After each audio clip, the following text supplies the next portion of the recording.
Assalamualaikum friends, this is Wasim Raja. I hope you all will be in the peak of health and well-being. Today we are going to talk about gametogenesis. We all know that humans are unisexual, okay, and viviparous, okay. The major reproductive organs, including external genitalia like penis in males and vulva in females, along with a number of internal organs internal organs including gamete producing gonads, just like testicles in males and ovaries in females. Okay, so let's get going in details. Okay, gametogenesis का मतलब क्या होता है? Gametogenesis means कि gamete का बनना. It's a production of gametes. It's a production of gametes. Okay, production of gametes from haploid cells. From haploid cells. Haploid cells का मतलब ये होता है, ये haploid cells क्या होते हैं? ये मतलब जिनका सिंगल सेट ऑफ क्रोमोसोम्स होता है, उसको उनको हम haploid cells बताते हैं. ठीक है, तो गैमेटोजेनेसिस का मतलब क्या है? गैमेट्स को बनाना, फॉर्मेशन ऑफ गैमेट्स. अब ये गैमेटोजेनेसिस टू टाइप्स की होती है. एक को हम बताते हैं सुपरमेटोजेनेसिस, दूसरे को हम बताते हैं oogenesis.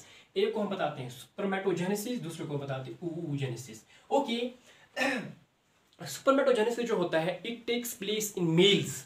ओके, और जो oogenesis होती है वो फीमेल्स में होता है, वो फीमेल्स में होता है. सुपरमेटोजेनेसिस की वजह से क्या होता है? स्पर्म सेल बनती है, स्पर्म्स बनते हैं. और oogenesis की वजह से क्या होता है? oogenesis की वजह से ओवा बनता है, या हम कह सकते हैं ये एग बनता है. ठीक है, तो हमारा जो आज का पर्टिकुलर टॉपिक है वो है सुपरमेटोजेनेसिस. मतलब कि एक मेल के अंदर स्पर्म्स कैसे बनते हैं, स्पर्म फॉर्मेशन कैसे होती है. ठीक है, so let's get going.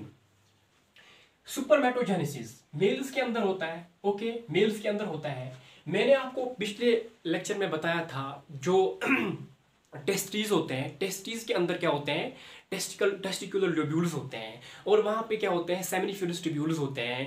Suppose ये यहाँ पे टेस्टीज है, ये यहाँ पे टेस्टीज है, यहाँ पे रामचरण के टेस्टीज है. क्या है यहाँ पे? ये रामचरण के टेस्टीज है. इन टेस्टीज के अंदर क्या होते हैं? बहुत सारे टेस्टिकुलर लोब्यूल्स होते हैं. क्या होते हैं? टेस्टिकुलर लोब्यूल्स होते हैं. और क्या होते हैं? सेमिनिफेरस ट्यूब्यूल्स होते हैं. ठीक है, सेमिनिफेरस ट्यूब्यूल्स होते हैं. सेमिनिफेरस ट्यूब्यूल्स के ये सेमिनिफेरस ट्यूब्यूल्स होते हैं, सेमिनिफेरस ट्यूब्यूल्स होते हैं. इन सेमिनिफेरस ट्यूब्यूल्स को अगर हम कट करके देखेंगे, अगर हम इस सेमिनिफेरस ट्यूब्यूल को कट करके देखेंगे, so this is the structure of seminiferous tubules, this is a section of seminiferous tubules. इस सेमिनिफेरस ट्यूब्यूल्स के अंदर क्या होता है? इसके अंदर मेल जर्म सेल्स प्रेजेंट होते हैं, मेल जर्म सेल्स प्रेजेंट होते हैं, जिसको हम सुपरमेटोगोनियम बताते हैं. क्या बताते हैं? सुपरमेटोगोनियम बताते हैं. और इनके साथ क्या होते हैं? ये जो आपको ये लॉन्ग सेल्स नजर आ रहे हैं, इनको हम सर्कुलर सेल्स बताते हैं, सर्कुलर सेल्स बताते हैं. इनका क्या काम है? ये इन मेल जर्म सेल्स को ये खाना प्रोवाइड करता है, फूड प्रोवाइड करता है. ठीक है, न्यूट्रिशन प्रोवाइड करता है. ओके, अब हम देखेंगे ये सेमिनिफेरस ट्यूब्यूल जो है इसके अंदर सुपरमेटोजेनेसिस होती है, इसके अंदर सुपरमेटोजेनेसिस होती है. देखिए, ये यहाँ पे सुपरमेटोगोनियम है, ये यहाँ पे सुपरमेटोगोनियम है, जिसको मेल जर्म सेल बताते हैं. ये इमैच्योर मेल जर्म सेल होता है. ठीक है, मेल जर्म सेल होता है, इमैच्योर होता है लेकिन. ठीक है, इसको हम सिस्टम सेल बताते हैं. सिस्टम सेल ये एक ऐसी सेल होती है जिसके अंदर बहुत ज़्यादा कैपेबिलिटी होती है, बहुत ज़्यादा कैपेबिलिटी होती है. मतलब क्या? ये अपने जैसे बहुत सारों को और बनाता है. ये टोटीपोटेंट सेल्स होते हैं. टोटीपोटेंट मतलब कि ये बहुत ज़्यादा वेल ऑर्गेनाइज्ड होते हैं. ठीक है, ये बहुत ज़्यादा इफिशिएंट सेल्स होते हैं. ठीक है, इसीलिए क्या कहा जाता है, जो मेल होता है, मेल कभी बूढ़ा नहीं होता. ठीक है, मेल कभी बूढ़ा नहीं होता है. मतलब अप्रॉक्सीमेटली 80 ईयर्स तक मेल्स के अंदर स्पर्म्स बनते रहते हैं. तो ये जो सिस्टम सेल्स होते हैं ये बहुत ज़्यादा इफिशिएंट सेल्स होते हैं. ठीक है, वेल ऑर्गेनाइज्ड सेल्स होते हैं. ठीक है, ये इनको हम सिस्टम सेल बताते हैं. किनको हम सिस्टम सेल बताते हैं? मेल जर्म सेल्स को. ठीक है, ये एबिलिटी रखते हैं, इनके अंदर कैपेबिलिटी होती है, ये फिर आगे अपने जैसे और बनाते हैं. यहाँ पर अगर हम देखेंगे, ये यहाँ पे सुपरमेटोगोनियम है, ये बहुत सारे अपने जैसे ये और बहुत सारे सेल्स बनाता है, जिनको हम सुपरमेटोगोनिया बताते हैं. सुपरमेटोगोनियम जो है ये सिंगुलर है. ठीक है, ये सिंगुलर है. सुपरमेटोगोनिया जो ये बनाएगा वो प्लूरल है. ठीक है, तो ये बहुत सारे अपने जैसे बनाता है. किसकी वजह से बनाता है? यहाँ पे माइटोसिस होती है, यहाँ पे it will undergo mitotic division. Mitotic division यहाँ पे होता है, तो ये अपने जैसे और बनाता है. मतलब कि ये अपने नंबर्स को बढ़ाता है, ये अपनी तादाद को पहले बढ़ाता है, पहले ये अपनी तादाद को बढ़ाता है।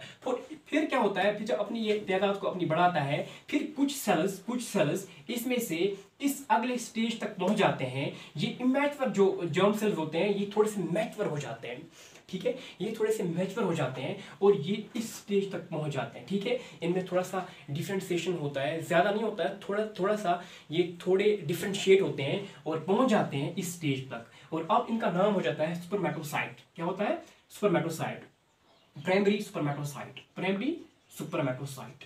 ये माइटोसिस जो है, माइटोसिस के अंदर हमें पता है कि माइटोसिस के अंदर जो क्रोमोसोम नंबर होता है वो हाफ नहीं होता, वो वही रहता है, ठीक है। यहाँ पर 46 क्रोमोसोम्स थे, यहाँ पे भी 46 क्रोमोसोम्स है, ठीक है। माइटोसिस की वजह से क्या हुआ, इसने अपनी ये तादाद को बढ़ाया, फिर कुछ और सेल्स या इस अगले स्टेज तक पहुंच गए, कुछ मैच्योर हो गए, थोड़े से डिफरेंशिएट हो गए, तो उनको हम बताते हैं प्राइमरी स्पर्मेटोसाइट्स। क्या बताते हैं? Primary spermatocytes. यहाँ पर देखिए, यहाँ पे इसने और सेल्स बना दिए, ये बन गए यहाँ पे प्राइमरी स्पर्मेटोसाइट्स। क्या बन गए? Primary spermatocytes, okay, primary spermatocytes, okay. और माइटोसिस के बाद क्या होगा? माइटोसिस के बाद ये अगले स्टेज तक पहुंच जाता है, इनका मियोसिस फर्स्ट हो जाता है। मियोसिस फर्स्ट में क्या होता है? मियोसिस फर्स्ट में इसका जो क्रोमोसोम नंबर है वो हाफ हो जाता है, ठीक है, वो हाफ हो जाता है, ठीक है, वो 23 हो जाता है, ठीक है। तो उसको हम बताते हैं सेकेंडरी स्पर्मेटोसाइट। क्या बताते हैं? सेकेंडरी स्पर्मेटोसाइट, ठीक है। सेकेंडरी स्पर्मेटोसाइट में क्या होता है, जब ये सेकेंडरी स्पर्मेटोसाइट बन गया, मियोसिस की वजह से सेकेंडरी स्पर्मेटोसाइट बन गया मियोसिस फर्स्ट की वजह से, तो इसका जो क्रोमोसोम नंबर है वो हाफ हो जाता है, ठीक है। तो यहाँ पे ये सेकेंडरी, यहाँ पर मैं आपको दिखाऊंगा, ये यहाँ पे सेकेंडरी स्पर्मेटोसाइट्स है, ये यहाँ पे सेकेंडरी स्पर्मेटोसाइट्स है, ओके, सेकेंडरी स्पर्मेटोसाइट्स, ओके, इतना क्लियर है। और फिर ये अगले स्टेज तक पहुंच जाता है, फिर यहाँ पे मियोसिस सेकंड होता है। ये जो मियोसिस सेकंड होता है, मियोसिस सेकंड में क्या होता है, मियोसिस सेकंड में ये दो बन जाते हैं, मतलब कि ये दो होते हैं, यहाँ पे ये दो होते हैं। मियोसिस फर्स्ट में ये दो बन गए, और मियोसिस सेकंड में क्या होता है, मियोसिस सेकंड में जो मियोसिस सेकंड होता है ये इक्विवेलेंट होता है माइटोसिस के बराबर होता है। इसमें क्या होता है, इसमें ये दो जो है 2 4 बनाता है, ठीक है, 1 2 3 4 बनाता है, ठीक है। तो इनको हम बताते हैं स्पर्मेटिड्स। क्या बताते हैं? स्पर्मेटिड्स बताते हैं। और स्पर्मेटिड्स जो होते हैं, अभी स्पर्म नहीं बना है, स्पर्मेटिड्स जो है ये कुछ राउंडेड शेप्ड होते हैं, कुछ स्फेरिकल शेप्ड होते हैं, ठीक है। तो इनका और एक ऑकरेंस होती है, और एक इवेंट यहाँ पे होता है। यहाँ पे क्या होता है, यहाँ पे एक प्रोसेस होती है जिसको हम बताते हैं स्पर्मियोजेनेसिस। क्या बताते हैं? स्पर्मियोजेनेसिस। ये स्पर्मियोजेनेसिस क्या है, जो ये स्पर्मेटिड्स है, स्पर्मेटिड्स क्या होते हैं, ये थोड़े से मॉडिफाई हो जाते हैं, ये अपने आप में थोड़े से चेंजेस लाते हैं और अपने आप को थोड़े से मॉडिफाई करते हैं, और फिर ये बनते हैं स्पर्म सेल्स। क्या बनते हैं? स्पर्म सेल्स बनते हैं, ऐसे ये लार्वा टेडपोल जैसे बनते हैं, ठीक है। इसकी टेल होती है, हेड होता है, तो ये थोड़ा सा स्मार्ट बन जाता है। जब ये स्पर्मेटिड्स होते हैं ये उतने स्मार्ट नहीं होते हैं, ठीक है, आगे जाके क्या होता है, आगे जाके ये इनको फीमेल के एक्सटर्नल जेनिटलिया में जब हम उनको छोड़ते हैं तो वहाँ पे रेस लगती है। क्या लगती है? रेस लगती है। तो वहाँ पे उसी को सेलेक्ट किया जाता है जिसके अंदर बहुत ज़्यादा मोटिलिटी होती है, जो बहुत ज़्यादा स्मार्ट होता है, ठीक है। तो इसीलिए यहाँ पे इसकी मॉडिफिकेशन बहुत ज़्यादा ज़रूरी है। स्पर्मेटिड्स की मॉडिफिकेशन हो जाती है और फिर ये बन जाते हैं स्पर्म सेल्स। क्या बन जाते हैं? स्पर्म सेल्स बन जाते हैं, ओके। तो ये यहाँ पे स्पर्मेटिड्स है, ये यहाँ पे स्पर्मेटिड्स है, क्या है? स्पर्मेटिड्स है, ठीक है। तो स्पर्म सेल्स जो होते हैं, ये जो स्पर्म सेल्स होते हैं, स्पर्म सेल्स ये सेमिनिफरस ट्यूब्यूल है, सेमिनिफरस ट्यूब्यूल के ये किसके साथ होते हैं? ये सर्टोलाइज सेल्स के साथ होते हैं। देखिए ये यहाँ पे स्पर्म है, ये यहाँ पे स्पर्म है, स्पर्मेटोजुआ है यहाँ पे, ये यहाँ पे स्पर्मेटोजुआ है, ये यहाँ पे स्पर्मेटोजुआ है, ये इसके साथ अटैच होते हैं। क्या होते हैं? अटैच होते हैं, इम्बेंडेड होते हैं। ये इम्बेंडेड होते हैं। इम्बेंडेड क्यों होते हैं? क्योंकि they have to get nutrition continuously. वो न्यूट्रिशन वहाँ से हासिल करते हैं, वो वहाँ से खाना हासिल करते हैं। कहाँ से? सर्टोलाइज सेल से। इसलिए ये इम्बेंडेड होते हैं। यहाँ पे और एक ऑकरेंस हो जाती है, यहाँ पे और एक प्रोसेस हो जाती है जिसको हम स्पर्मिएशन बताते हैं, स्पर्मिएशन बताते हैं। ये जो यहाँ पे स्पर्म सेल्स होते हैं, ये इम्पेंडेंट होते हैं, ये इम्पेंडेंट होते हैं सर्टलाइज सेल्स में, ये इमर्स्ड होते हैं, ये यहाँ पे इमर्स्ड होते हैं सर्टलाइज सेल्स के साथ। क्यों होते हैं? क्योंकि इनको कंटिन्यूअसली फूड चाहिए होता है, ये इसको फूड प्रोवाइड करते हैं। कौन? सर्टलाइज सेल्स, ठीक है। तो ये इसका जो हेड होता है स्पर्म का, ये बंद होता है, ये बंद होता है, ठीक है, बंद होता है किसके साथ? सर्टलाइज सेल्स के साथ। ये यहाँ पे सर्टलाइज सेल है, ये स्पर्म सेल है, इसका जो ये हेड है ये इसके साथ इम्बेंडेड होता है। जब इम्बेंडेड होता है तो वहाँ पे एक ऑकरेंस होती है, और एक वहाँ पे इवेंट होता है, और एक प्रोसेस वहाँ पे होती है, वहाँ पे स्पर्मिएशन होता है, स्पर्मिएशन होता है। स्पर्मिएशन क्या होता है? ये जो सर्टलाइज सेल से इम्बेंडेड होता है ये स्पर्म, ये बाहर निकलता है। क्या निकलता है? बाहर निकलता है। जब ये बाहर निकलता है, यहाँ से बाहर निकलता है, तो ये यहाँ पे पहुँच जाता है, ये यहाँ पे इस जोन में पहुँच जाता है। इसको हम ल्यूमन ऑफ स्मॉल टेस्टिकल बताते हैं, यहाँ पे पहुंच जाता है, ठीक है, यहाँ पे। Now we will discuss about कि ये स्पर्मेटोजेनेसिस जो है ये एक इंसान में कब होती है, ये कब होती है, और वो हम देखेंगे कि इसका जो हार्मोनल कंट्रोल है वो कैसे होता है, ठीक है। जब एक बंदा 13 साल का होता है, 13 साल का होता है, तो उसके अंदर प्यूबरिटी हिट करती है, ओके। और प्यूबरिटी में क्या होता है? ये हाइपोथैलेमस जो है, हाइपोथैलेमस ये गाइड करता है एंटीरियर पिट्यूटरी ग्लैंड को, ये इसको इन्फ्लुएंस करता है, ये इसको बताता है कि अब आप अपने ये हार्मोन्स को रिलीज करो, ठीक है।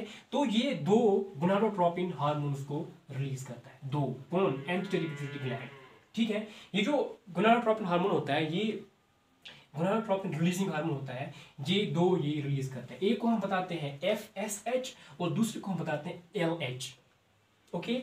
Follicle stimulating hormone and luteinizing hormone, okay. ये जो ल्यूटिनाइजिंग हार्मोन है, ये ल्यूटिनाइजिंग हार्मोन किस पे काम करता है? ये लीडिंग सेल्स पे काम करता है, लीडिंग सेल्स पे काम करता है, ठीक है। लीडिंग सेल्स कहाँ पे होते हैं? देखिए ये यहाँ पे सेमिनिफिलस ट्यूब्यूल्स है, सेमिनिफिलस ट्यूब्यूल्स है, ठीक है। इस सेमिनिफिलस ट्यूब्यूल्स के अंदर क्या होते हैं? मेल जर्म सेल्स होते हैं, मेल जर्म सेल्स होते हैं, मेल जर्म सेल्स होते हैं, और होते हैं सर्कुलाइज सेल्स, मेल जर्म सेल्स और सर्कुलाइज सेल्स प्रेजेंट होते हैं। ये जो बीच का इंटरस्टिशियल एनवायरनमेंट होता है, ये जो इंटरस्टिशियल जोन है, यहाँ पे ये इंटरस्टिशियल सेल्स प्रेजेंट होते हैं, यहाँ इनको बताते हैं लीडिंग सेल्स। ये इन्हीं लीडिंग सेल्स पे काम करता है। ये LH जो है, LH ये इन्हीं लीडिंग सेल्स पे काम करता है, ये इन्हीं पे काम करता है। फिर आगे जाके क्या होता है? लीडिंग सेल्स क्या करते हैं? ये एंड्रोजनस को बनाता है, ये एंड्रोजनस को बनाता है। जब ये एंड्रोजनस को बनाएगा, एंड्रोजनस ये मेल एंड्रोजनस को बनाता है, जिसको हम टेस्टोस्टेरोन बताते हैं। क्या बताते हैं? टेस्टोस्टेरोन बताते हैं। ये टेस्टोस्टेरोन जो है ये बहुत ज़्यादा इंपॉर्टेंट हार्मोन होता है, ये मर्दों में, मेल्स में ये बहुत ज़्यादा इंपॉर्टेंट हार्मोन होता है। ये लीडिंग सेल्स इसको बनाते हैं, ये इसको बनाते हैं। और फिर जो ये टेस्टोस्टेरोन है, ये फिर पूरी स्पर्मेटोजेनेसिस की जो प्रोसेस है, इस होल प्रोसेस को ये स्टिमुलेट करता है, इस होल प्रोसेस को ये स्टिमुलेट करता है। इतना ही नहीं, जो ये टेस्टोस्टेरोन होता है ये बहुत इंपॉर्टेंट होता है। मेल्स के अंदर जो मेल का जो बॉडी स्ट्रक्चर होता है, ये बॉडी डेवलपमेंट के लिए भी रिस्पॉन्सिबल होता है। मतलब कि ये मेल्स में वाइड चेस्ट होता है, ये मसल स्ट्रांग होते हैं, ठीक है। ये मेल्स की जो हड्डियाँ होती है वो बहुत ज़्यादा स्ट्रांग होती है, और जो ये बियर्ड का डेवलपमेंट होता है, ठीक है, मूंछों का डेवलपमेंट होता है। This is all due to this testosterone, testosterone की वजह से होता है ये, ठीक है। तो टेस्टोस्टेरोन जो है ये बहुत ज़्यादा इंपॉर्टेंट हार्मोन है। अगर टेस्टोस्टेरोन की लेवल कम हो जाएगी, अगर टेस्टोस्टेरोन की लेवल कम हो जाएगी, आज ये कॉमन पाया जाता है, मतलब आज टेस्टोस्टेरोन की लेवल बहुत ज़्यादा कम होती है, उनको हम बताते हैं हाइपोगोनाडिज्म। हाइपोगोनाडिज्म जो है इसको हम दूसरा नाम बताते हैं लो T, मतलब कि लो टेस्टोस्टेरोन। टेस्टोस्टेरोन की जो लेवल होती है वो कम हो जाती है। वो कैसे हो जाती है? काज क्या है? काज ये है, सबसे पहला काज ये है कि वो प्रॉपरली सोते नहीं है, लेक ऑफ स्लीपिंग, वो प्रॉपरली स्लीपिंग नहीं करते हैं। क्योंकि जो ये टेस्टोस्टेरोन जो है ये रात की जब हम सोते हैं तो रात के वक्त ये जब हम ये नींद में होते हैं तो ये रिलीज उस टाइम ज़्यादा रिलीज होता है, ठीक है। तो प्रॉपर स्लीप बहुत ज़्यादा ज़रूरी है इंसान के लिए, ठीक है। तो जो नेक्स्ट काज है वो है कि हम फिजिकल एक्टिविटी नहीं करते। फिजिकल एक्टिविटी बहुत ज़्यादा ज़रूरी है, एक्सरसाइज बहुत ज़्यादा ज़रूरी है, ठीक है। तीसरा काज जो है, तीसरा काज ये है कि अगर कोई इंसान ज़्यादा अल्कोहल लेता है, जो अल्कोहलिक होता है, उनके अंदर भी ये टेस्टोस्टेरोन का लेवल बहुत ज़्यादा कम होता है, ठीक है। न्यूट्रिशन बहुत ज़्यादा इंपॉर्टेंट है, न्यूट्रिशन, ठीक है। न्यूट्रिशन, अगर न्यूट्रिएंट डिफिशिएंसी होगी तो उसके अंदर क्या होता है, जो टेस्टोस्टेरोन की जो लेवल होती है वो बहुत कम होती है। अब टेस्टोस्टेरोन की लेवल को हम कैसे बैलेंस रख सकते हैं, बराबर रख सकते हैं? हमें ज़्यादा से ज़्यादा क्या करना चाहिए, हमें ज़्यादा से ज़्यादा फ्रूट्स खाने चाहिए। हमें ज़्यादा से ज़्यादा जो ये एग यॉक होता है, एग यॉक के अंदर क्या होता है, विटामिन डी प्रेजेंट होता है, ठीक है। तो हमें वो कंज्यूम करना चाहिए। ये जिसको ये कोलेस्ट्रॉल का इशू नहीं है वो एग यॉक को ले सकता है, ठीक है। और ये जो बनाना होता है, बनाने के अंदर एक इंजाइम होता है जिसको हम ब्रोमीलियन बताते हैं। ब्रोमीलियन जो होता है ये एक इंजाइम है, ये टेस्टोस्टेरोन को बूस्ट करता है, ठीक है। ये क्या करता है, ये टेस्टोस्टेरोन की लेवल को बढ़ाता है, ठीक है, ब्रोमीलियन, ओके।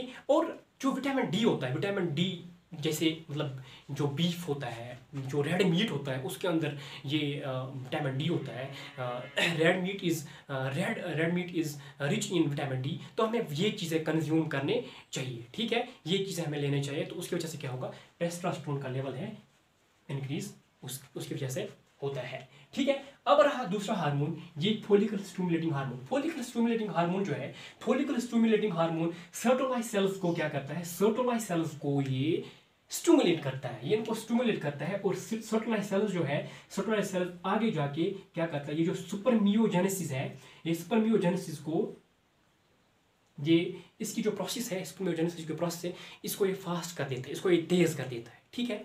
तो आज हमने देखा कि स्पर्मेटोजेनेसिस क्या होती है, गेमेटोजेनेसिस क्या होता है, ठीक है। हमने देखा कि हार्मोनल कंट्रोल ऑफ स्पर्मेटोजेनेसिस हमने देखा, ठीक है। तो आज के लिए इतना ही।